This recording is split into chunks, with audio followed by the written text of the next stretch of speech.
Order, please.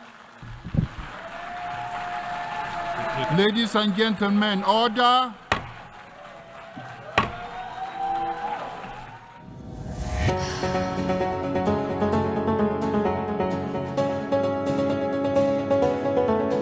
Perdana Menteri Israel Benjamin Netanyahu memberikan pidato keras dan menyalahkan Iran atas konflik yang meluas saat pidato di Sidang Perserikatan Bangsa-Bangsa atau PBB pada Jumat 27 September 2024. Beberapa delegasi termasuk dari Teheran lantas melakukan aksi walkout.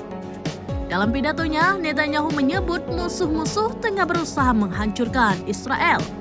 Ia lantas menyalahkan konflik ini pada musuh bebuyutan Israel, Iran.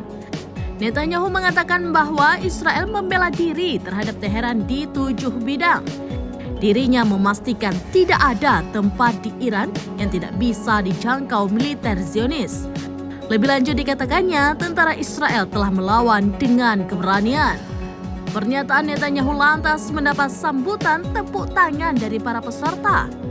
Namun, beberapa delegasi termasuk Iran memilih pergi dari ruangan. Perdana Menteri Israel Netanyahu mengatakan Israel akan melanjutkan diskusi mengenai proposal gencatan senjata dengan Lebanon dalam beberapa hari ke depan. Washington juga memperingatkan bahwa eskalasi lebih lanjut akan mempersulit warga sipil di kedua belah pihak untuk kembali ke rumah.